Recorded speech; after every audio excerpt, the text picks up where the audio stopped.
성도님들 그 성경에도 보면 성전에서 나오는 물이라고 이렇게 제목이 달려 있을 겁니다. 성전에서 나오는 물인데요.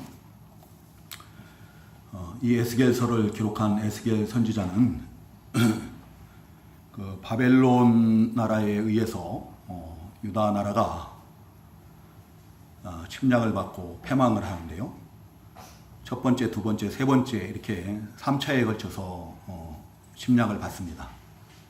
근데 이제 두 번째 침략 받을 때 여호야긴 왕과 함께 에스겔 선지자가 포로로 잡혀갑니다. 그리고 에스겔 선지자는 원래 제사장이에요. 1장에 보면은 제사장이라고 이렇게 기록이 되어 있습니다. 제사장인데 그 포로로 잡혀간 그 바벨론 땅에서 이제 하나님께서 환상을 통해서 에스겔 선지자에게 장래에 될 일들을 이렇게 계시하는 것을 볼 수가 있어요. 그리고 오늘 이 본문은 이제 성전에서 흘러나오는 물에 대해서 보여주시는데요. 이 성전에서 그 성전 문지방이라고 그랬죠. 성전 문지방에서 그 성전에서 흘러나오는 이 물이 그 흘러 들어가는 물마다 어떻게 해요? 죽은 바다가 살고 또 모든 번성하는 생물들이 살고 또 그곳에 각종 물고기들이 큰 물고기들이 살고 강 좌우로는 각종 열매 맺는 그 과실나무들이 자라고 달마다 새로운 열매를 맺고 그런다 했어요. 그런 생명의 역사가 일어나는 것을 우리가 볼 수가 있습니다. 이것이 상징하는 것이 무엇인가? 이 말씀이 상징하는 것이 무엇인가 하면은 이제 궁극적으로는 그래요. 신약 시대에 이제 우리 주님께서 세상에 오심으로 말미암아서 예수 그리스도로 말미암아서 시작된 그 성령의 구원 운동, 복음 운동이 이제 예루살렘으로부터 온 세상 끝까지 충만하게 퍼져나갈 것을 의미하는 거예요. 그래서 이제 이사야서 그 몇 장입니까? 11장 9절에 보면은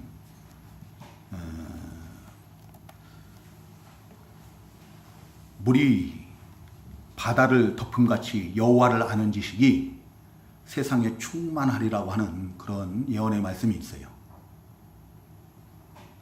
이사야서 11장 1절부터 그 9절까지는 어떤 내용의 말씀인가 하면은 바로 이새의 싹에서 나실 이새의 줄기에서 날 한 싹 오실 그리스도죠. 그리스도에 대한 그 예언의 말씀이에요. 곧 그리스도께서 오시면은 물이 바다를 덮음같이 세상에 여호와를 아는 지식이 충만케 된다는 거예요. 복음이 온 세상 땅끝까지 예루살렘으로부터 시작해서 온 땅끝까지 다 퍼지게 될 것을 예언하는 말씀인데 그 말씀이 이렇게 성취가 된다는 겁니다. 오늘 이 본문 말씀처럼 온 세상 땅끝까지 다 복음이 전파되어지고 그 복음이 전파되어지는 곳마다 죽은 영혼들이 살아나는 죽은 것이 살아나는 그런 생명의 역사가 일어날 것을 의미하는 거예요. 그런데 오늘날 이제 복음이 그야말로 세상 땅끝까지 전파가 되고 있습니다. 거의 이스라엘과 우리나라는 지구적으로 보면 거의 정반대에 가까운 그런 위치에 있습니다. 근데 이 정반대의 위치까지 지금 복음이 전파가 된 거예요. 우리나라에까지 복음이 전파되고 그 말씀들이 예언의 말씀들이 다 성취된 거죠. 이제 오늘 이 주시는 말씀을 통해서 우리 성도님들이 이 말씀으로 교훈을 받고 좀 신앙이 자라나는 신앙이 성숙하고 신앙의 진보를 이루고 그래서 성령의 충만함을 입고 그래서 우리 성도님들 스스로가 내 자신부터가 좀 새로워지고 또 내 가정이 또 내가 일하는 일터가 또 우리 교회가 또 우리 나라가 이렇게 새롭게 되고 변화되는 그런 역사가 있기를 주님의 이름으로 축복합니다.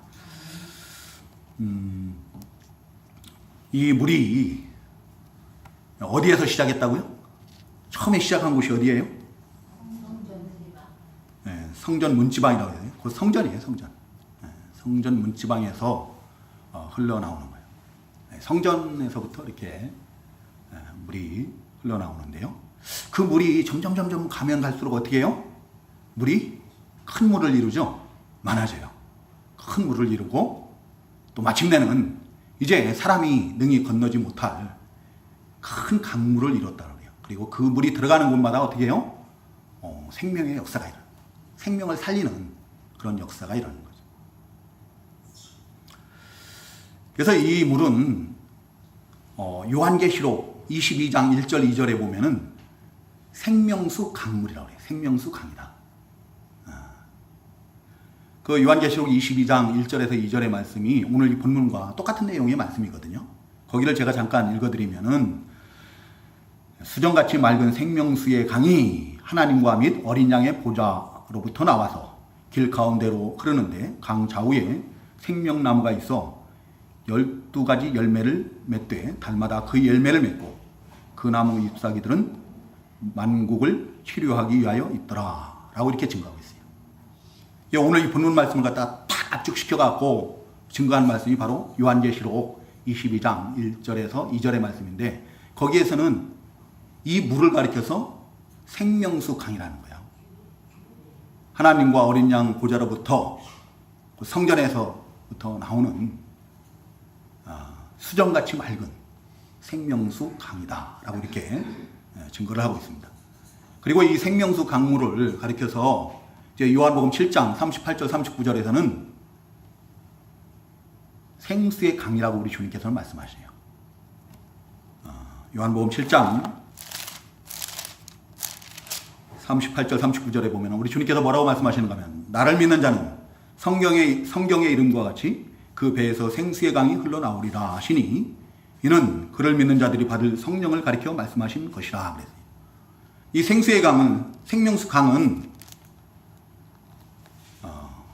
예수를 믿는 자들이 받을 성령을 가리켜요. 성령. 그리고 이제 그 물이 가는 곳마다 어떻게 해요? 생명이 살아나는 그런 역사가 있잖아요. 이게 성령께서 하시는 구원운동인 거예요. 성령께서 하시는 복음운동인 거예요. 누구를 통해서요? 우리를 통해서. 이게 성령의 역사다.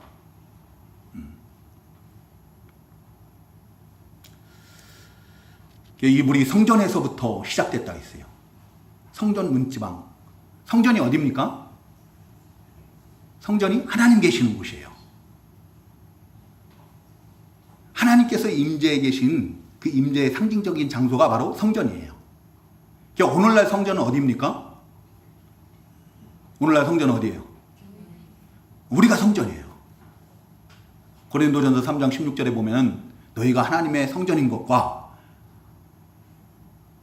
성령이 너희 안에 계시는 것을 알지 못하느냐라고 말씀하시거든요.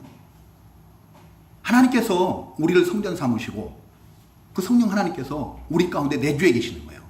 그리고 끊이지 않는 샘같이 영생하도록 솟아난 샘물과 같이 역사를 하시는 거예요.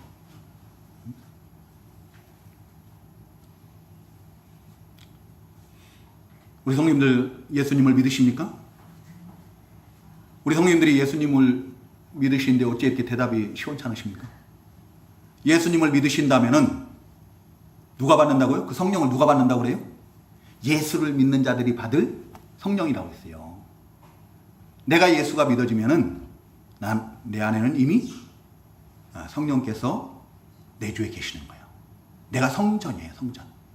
하나님께서 나를 성전 삼으시고 성령님께서 내 안에 내주에 계시는 거예요. 그리고 그 영생하도록 솟아난 생물과 같이 내 속에서 역사하시는 거예요. 그래서 그 배에서 흘러나오는 생수의 강과 같이 흘러나오리라고 그러잖아요. 성령께서 끊임없이 우리 가운데서 역사하시는 거예요. 감화, 감동, 역사. 그래서 우리가 그 성령의 그 인도하심을 잘 받으면은 우리 신앙이 성숙해지고 또 우리 신앙이 성숙해진 만큼 우리가 성령이 충만한 거예요. 또 성령이 충만해서 이제 우리를 통해서 죽어가는 영혼들이 살아나는 그런 역사가 있게 된다는 거죠. 오늘 이 본문을 통해서 우리가 교훈받을 수 있는 것은 우리 신앙이 진보를 이루어야 된다. 우리 신앙이 성숙해져야 된다. 우리 성도님들 성령 충만하기를 다 원하셔요. 그죠? 성령 충만하지 않기를 원하는 사람은 아무도 없어요. 다 성령 충만함을 원하는데 성령 충만하기 위해서는 내 신앙이 자라나야 되는 거예요. 신앙의 진보를 이루어야 되는 겁니다. 신앙이 성숙해져야 돼요. 신앙이 성숙해진 만큼 우리가 성령이 충만할 수 있는 거예요. 하나님의 은혜를 누릴 수 있는 겁니다.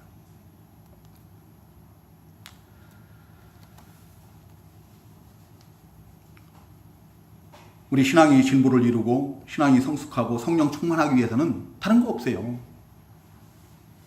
나를 성전 삼으시고 내 안에서 역사하시는 성령님의 인도를 잘 받으면 되는 거예요. 근데 우리가 좀 어리석죠. 우리 눈에 보이지 않고 그러니까 어떻게 해요? 성령의 인도를 잘 못 받아요.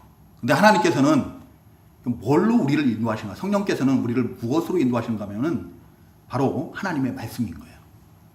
하나님의 말씀을 가지고 우리로 하여금 우리에 대한 하나님의 뜻을 알게 하시는 거예요. 인도하시는 겁니다. 우리가 하나님의 말씀을 그대로 믿고 잘 따르면은 우리 신앙이 진보를 이루는 겁니다. 신앙이 성숙해지는 거예요. 그래서 우리가 성령 충만한 자들이 되는 것이다.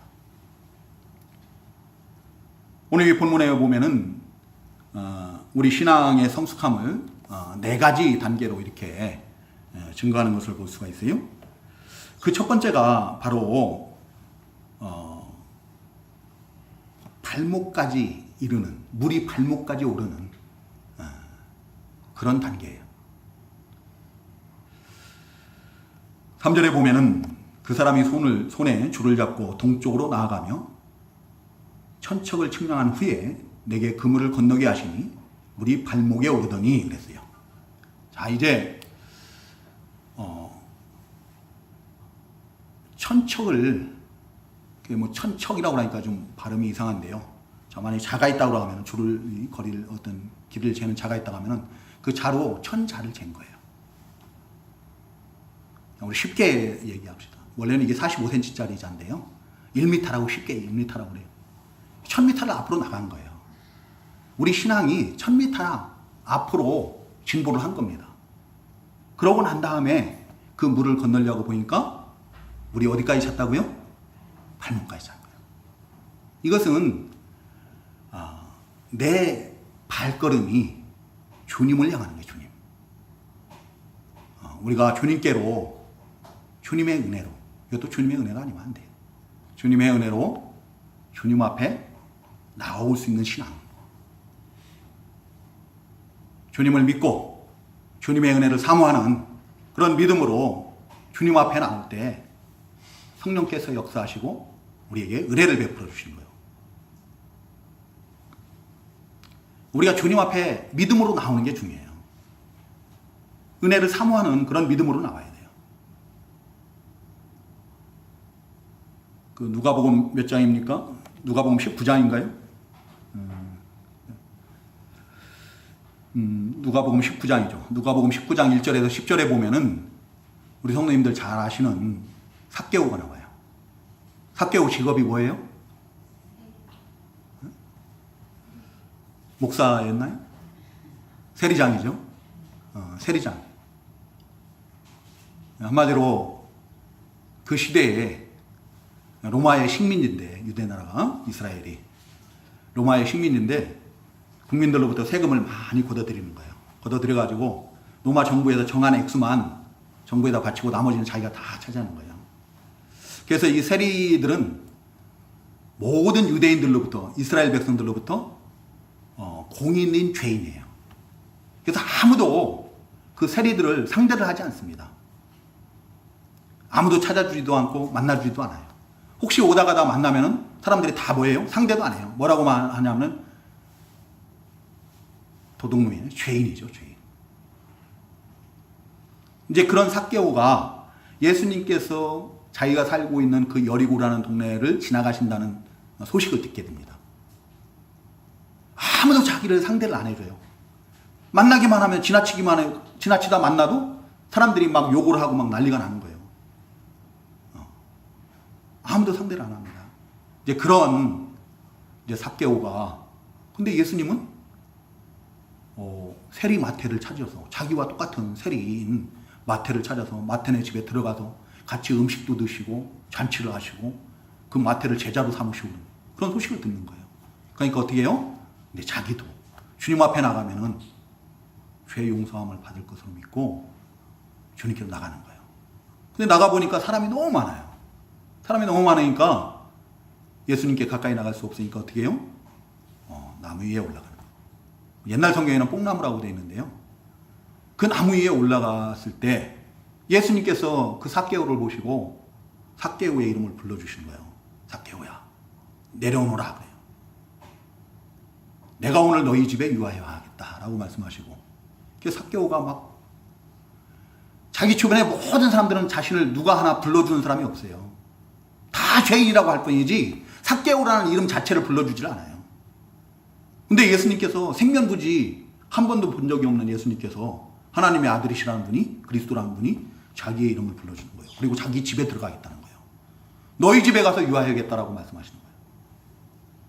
그래서 삭개오가 내려와서 예수님을 영접하고 자기 집에 들어갔을 때 성령께서 강하게 역사하신 거예요. 삭개오가 뭐라고 고백을 합니까?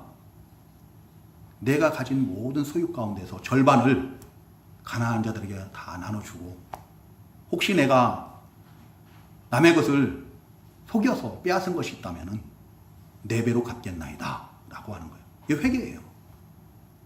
우리 성도님들 예수 믿고 난 다음에 우리 성도님들의 소유의 절반을 갖다 다 누구 가난한 사람들에게 나눠줘 본 적이 있어요? 이거 성령의 역사가 아니면 안 되는 거예요. 그 돈을 벌기 위해서 모든 사람들로부터, 이웃들로부터 손가락질 당하고 매국노라고 욕 얻어먹고 따돌림 당하고 그렇게 하면서 버는 거예요.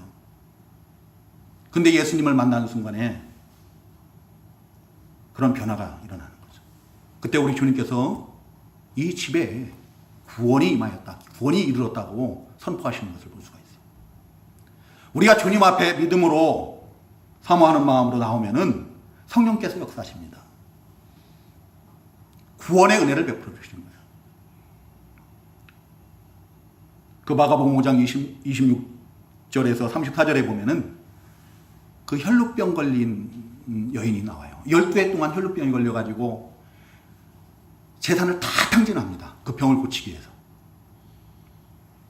재산을 다 탕진했는데 이제 더 이상 어떻게 손 써볼 방법이 없는 거예요. 병은 더 심해지는 거예요. 근데 예수님의 소문을 듣게 됩니다. 그 소문을 듣고 이 여인에게 생긴 믿음이 뭐냐면은 예수님 앞에 가서, 예수님께 나아가서 예수님의 옷가라도 만지기만 하면 자기 병이 나을 거다라는 그런 확신을 갖게 돼요. 그런 믿음을 갖게 됩니다. 그러한 믿음으로 주님 앞에 나갔을 때, 그리고 그 군중 속을 헤치고 그 연약한 몸으로 가서 예수님의 옷을 정말 만졌을 때 그 몸이 자기의 믿음대로 다 나아버리는 거예요. 그때 예수님께서 그 여인에게 구원을 선포하시는 거예요. 네 믿음이 너를 구원하였다 라고 말씀하죠. 우리 성도님들 믿음으로 우리 주님 앞에 나오기만 하면은 성령께서 역사하시고 우리를 변화시킵니다. 우리에게 구원의 은혜를 베풀어 주신 줄로 믿습니다. 그리고 두 번째는 이제 천자를 재서 앞으로 나가는 겁니다. 그만큼 앞으로 나갔다는 건 신앙의 진보를 이룬 거예요. 신앙이 더 성숙해진 거예요. 근데 물이 이제 이번에는 어디까지 닿아요? 무릎까지 닿는 거예요.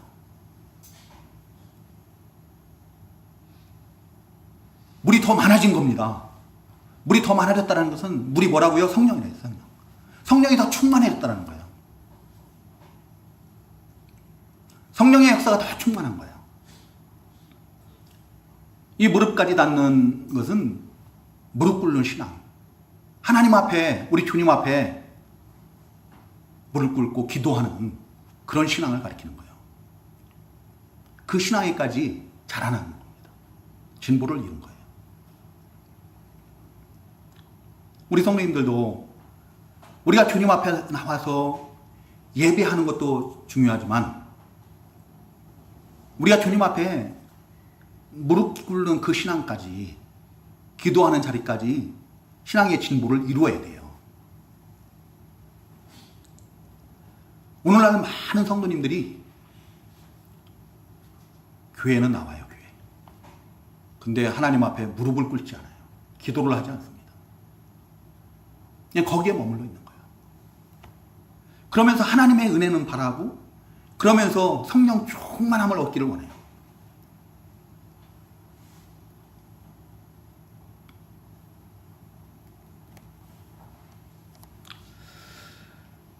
기도하는 자가, 하나님 앞에 진실되게 무릎 꿇는 자가 신앙이 더 성숙한 자예요.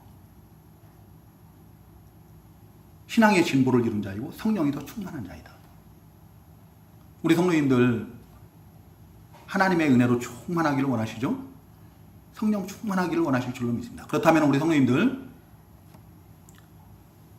무릎 꿇는 기도의 자리로 나가야 돼요.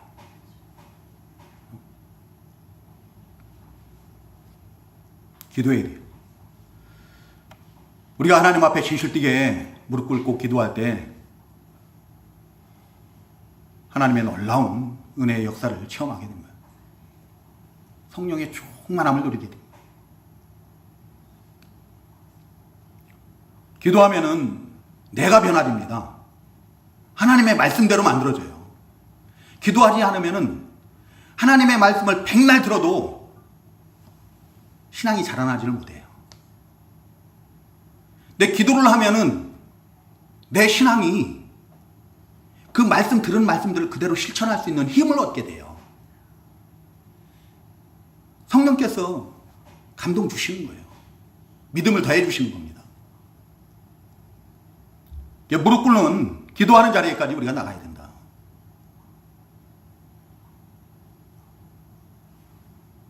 기도하지 않으면은요, 하나님의 말씀을 듣기만 하고 지켜 행할 줄은 몰라요. 그래서 날마다 영적으로 곤고해요. 아무런 구원의 기쁨이 없습니다. 즐거움이 없습니다. 우리 성도님들에게 한번 여쭤볼게요. 2019년 들어서 1월 첫째 주 주일날 우리에게 주신 말씀 제목이 뭐예요? 감사합니다. 둘째 주일은요?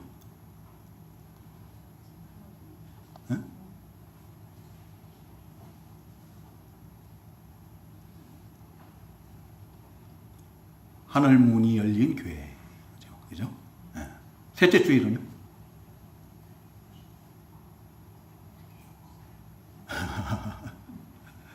셋째 주일은 마음을 새롭게 하옵소서. 네. 마음을 새롭게 하소서. 지난주에는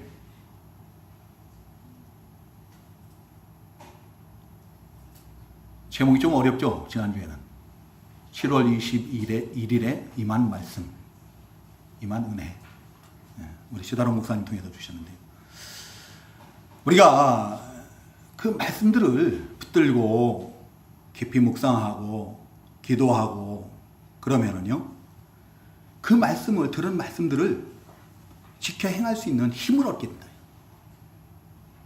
물론 우리가 나를, 내 영혼을 위해서 기도하고, 내 삶이 변화되는 것을 위해서 기도하고, 또 내 자녀들을 위해서 기도하고, 또 내 가정을 위해서, 직장 일터를 위해서, 또 교회를 위해서, 또 나라를 위해서 이렇게 기도하는, 이게 중요합니다. 근데 우리가 이 하나님의 말씀을 좀 붙들고 기도했으면 좋겠어요. 하나님의 말씀을 더 깊이 묵상하는 자들이 돼야 돼요. 대구 제일교회를 섬기던 그 이상근 목사님, 이제 소천하셨는데요. 이상근 목사님이 계세요. 그 목사님은 15살 때부터 이 발에 병을 앓으셨어요. 발에 병을 앓으셔가지고 3년 동안을, 그 어린 나이에 3년 동안을 밖에 출입을 한 번도 못 합니다. 그 어린 나이에 그 3년 동안에 그 목사님이 성경을 백독을 해요. 성경 백독하면 성경 거의 통달을 합니다. 성경 백독을 하고 그 그 기간 동안에 얼마나 하나님 앞에 무릎을 꿇고 기도를 했는지 그 어린 나이에 그 무릎이 낙타 무릎이 됐다고 그래요. 굳은 살이 다 먹여버린 거예요. 그리고 19살 때 이제 치료를 받습니다. 치료를 받았는데도 1년이나 2년에 한 번씩 힘이 앓는 거예요. 그리고 그 목사님이 이제 목회자의 길을 가는데요.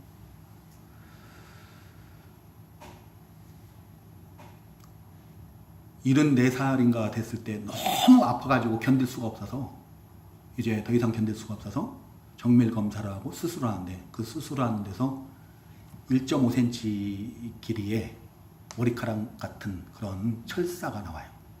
바늘 같은 그런 철사가 60년 동안이나 몸 안에 있었던 거예요.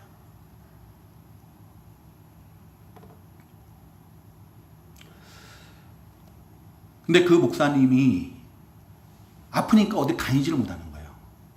항상 하나님 앞에 무릎 꿇는 것밖에 할 게 없는 거예요.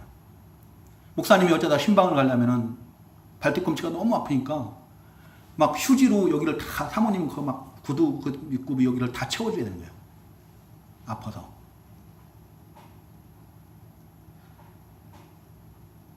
이제 그 목사님이 아프니까 움직이지를 못하고 하나님 앞에 늘 기도하는 거 외에는 할 게 없어요. 근데 그 기도를 통해서 하나님의 말씀을 깊이 묵상을 하는 거예요. 그 말씀을 붙들고 기도하고 묵상하고 그럴 때 성령께서 역사하시고 감동 주시고 깨달음을 허락 주시고 그래서 그 목사님이 성경, 신구약 성경을 갖다 다 주해를 해내십니다. 책을 펴내는 거예요. 그 신구약 성경만이 아니라 외경이라는 것까지도 또 주해를 해내세요. 그 외경까지 이렇게 주해를 한 신학자가 우리나라에는 한 명도 없어요. 그 목사님 한 분밖에는.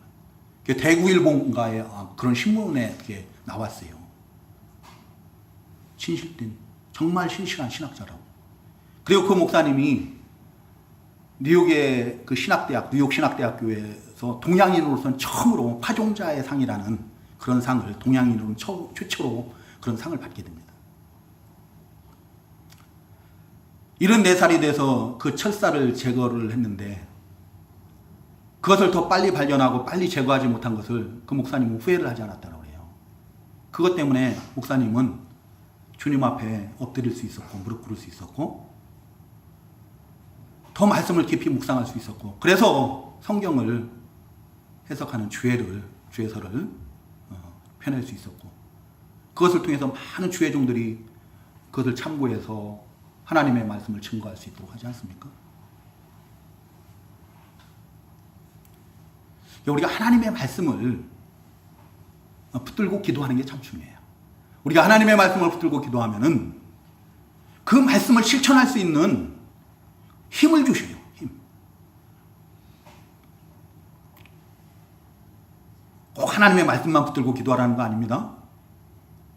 나를 위해서, 내 영혼을 위해서, 내 삶의 변화를 위해서, 내 가족들의 그 삶의 변화를 위해서, 영혼을 위해서, 또 직장을 위해서, 나라를 위해서도 기도해야 돼요. 교회를 위해서 기도해야 됩니다. 근데 기도하면 분명히 우리 하나님은 들으신다는 거예요. 역사하신다는 겁니다. 은혜를 베풀어 주십니다.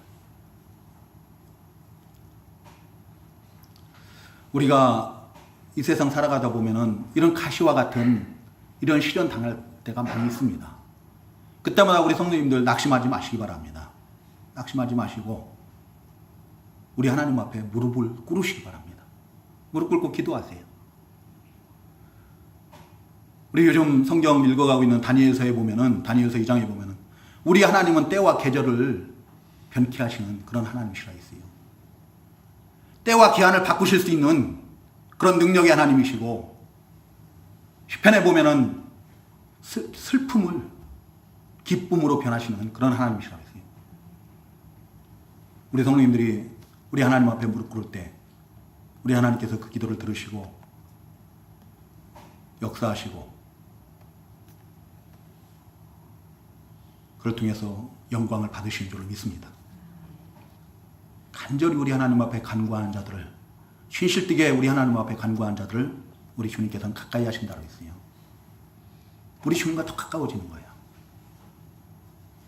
무릎 꿇은 자가 기도하는 자가 더 신앙이 성숙한 자이고 성령이 더 충만한 자예요. 그리고 세 번째로는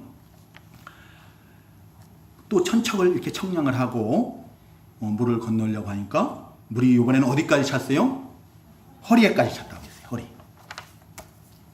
이 허리에까지 찼다는 것은 천척만큼 더 신앙이 진보한 겁니다. 앞으로 신앙이 나아간 거예요.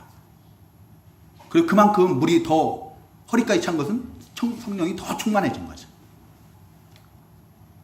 물이 허리에 찼다는 것은 이 허리가 상징하는 것은 뭔가 하면 겸손이에요. 겸손한 사람은 허리를 숙여요. 허리를 숙이는 그런 겸손한 신앙에까지 자라난 것을 말합니다.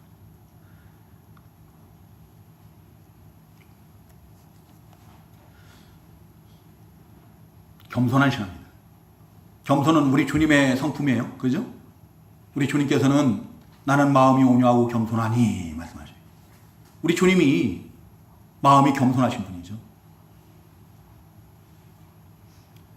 그래서 허리를 숙이는 신앙은 우리 주님의 성품을 닮는 그런 신앙인 거예요. 우리 주님과 같이, 우리 주님께서 그러지 않습니까? 겸손히 하나님 아버지의 말씀에 죽기까지 복종을 해요. 순종을 하시.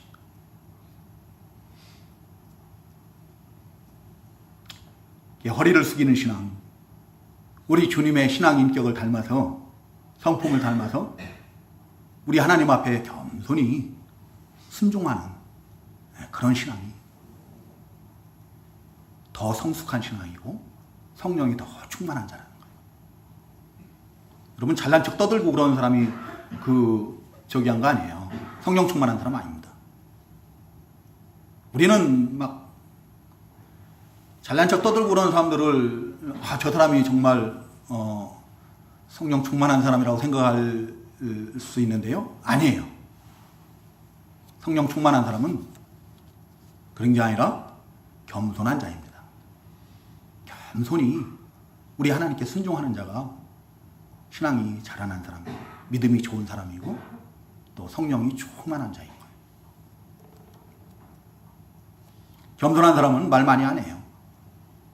말을 많이 안 하고 그냥 하나님의 말씀에 귀 기울이고 그 말씀에 겸손히 순종하는 겁니다. 우리 주님이 얼마나 겸손했다고 그래요? 빌립보서 2장 6절에 보면 그는 근본 하나님 본체시나 하나님과 동등됨을 취할 것으로 여기지 아니하시고 도리어 자기를 비워 종의 형체를 가지사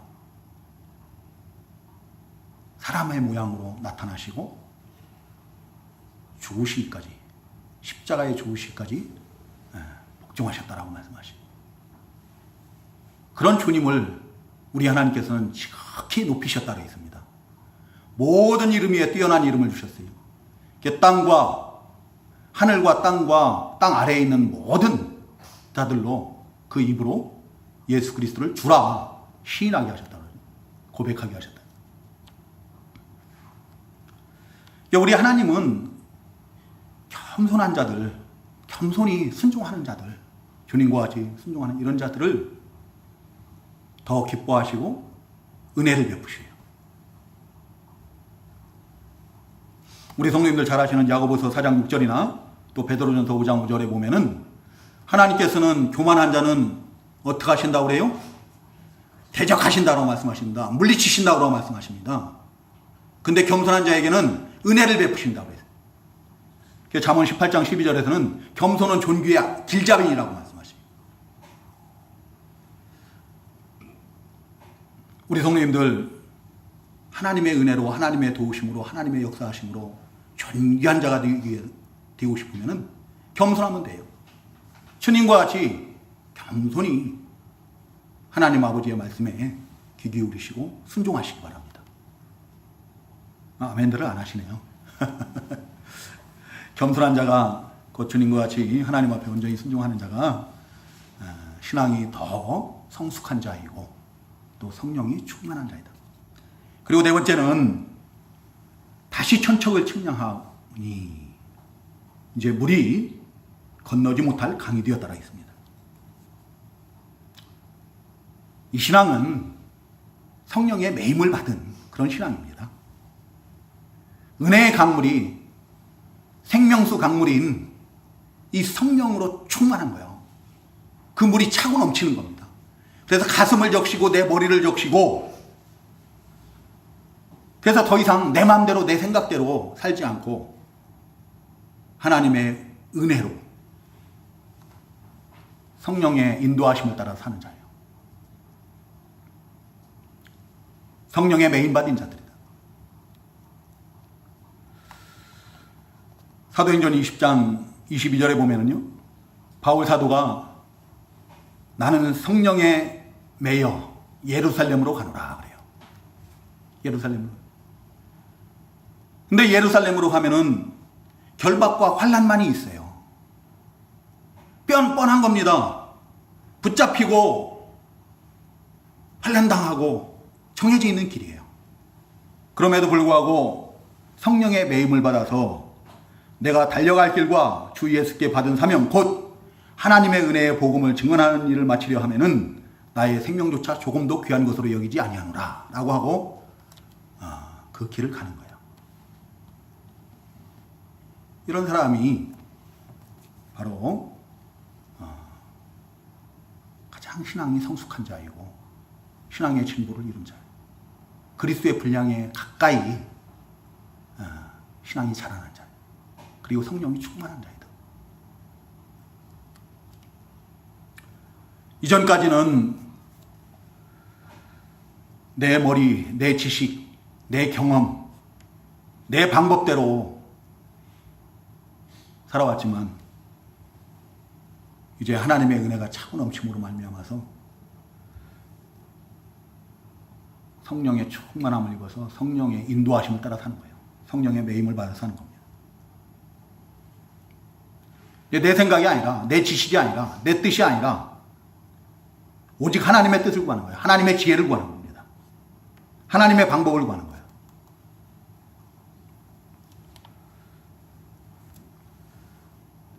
우리가 이렇게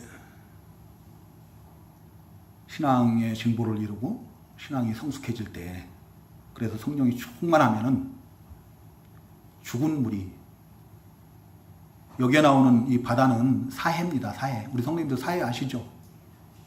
그 이스라엘에 가면은 사해가 있어요. 죽은 바다라는 뜻이에요. 거기에는 아무런 생명체가 살지 않는 거예요. 너무 짜요. 근데 그 강물이 들어가면 어떻게 한다고요? 그 사해, 죽은 바다가 살아나는 거예요. 근데 우리가 신앙이 성숙해지면, 신앙의 진보를 이루고 성령이 충만하면 우리가 가는 곳마다 우리의 입술을 통해서, 우리의 손을 통해서 전해지는 그 복음으로 말미암아서 죽어가는 영혼들이 살아나는 거예요. 변화가 일어납니다. 새로워집니다. 먼저 내가 변화되는 거죠. 내가 새롭게 되는 거예요. 내 가정이 새롭게 되고 내 일터가, 내 직장이 새로워지는 거예요.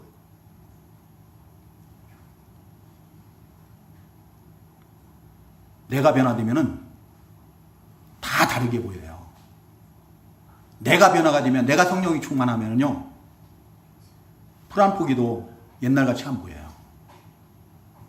전에는 아무것도 아닌 것처럼 무심하게 지났던 것들이 얼마나 귀하고 얼마나 아름답게 보이는지 몰라요. 내가 변하면 모든 게 다 변하는 겁니다.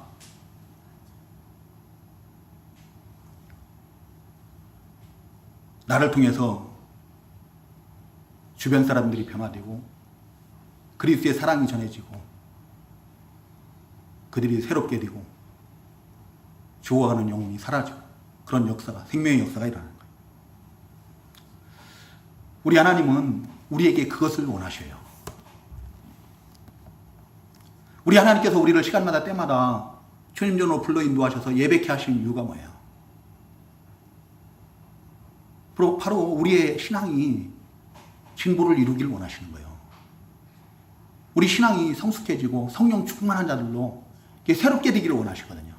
그래서 나를 통해서 좀 가정도, 직장도, 일터도, 교회도, 또 나라도 새롭게 되고 변화되기를 원하시는 거예요. 우리 성도님들 급하게 생각하지 마세요. 한 걸음 한 걸음 나가는 겁니다. 신앙의 진보를 이루세요. 오늘 하루를 사셨으면 오늘 하루 산 만큼 내 신앙이 우리 주님께로 한 걸음 더 가까이 나가야 되는 거예요. 한 걸음씩만 나가세요. 뛰어갈 필요 없어요. 급하게 생각하지 마세요. 신앙의 진보를 이루시기 바랍니다. 우리 주님께 나오는 그 신앙에서 주님 앞에 신실되게 무릎 꿇는 기도하는 신앙으로 자라나셔야 되고 나가셔야 되고 또 그 신앙에서 이제 겸손히 우리 주님께서 그러셨던 것처럼 하나님의 말씀에 순종하는 그런 신앙으로 자라나야 돼요. 그리고 마침내는 이제 그 은혜, 하나님의 은혜 물로 충만한 자들이 돼요. 내 마음까지도 내 머리까지도 다 적시고 그래서 성령의 매임을 받아서 성령의 인도하심을 따라 사는 그런 우리 성도님들이 되기를 주님의 이름으로 축복합니다. 그럴 때 분명히 우리를 통해서 우리 주변에 많은 변화가 새롭게 되는 변화가 있을 줄로 믿습니다. 이러한 은혜가 있기를 우리 주님의 이름으로 축복하면서 마치도록 하겠습니다. 기도하겠습니다.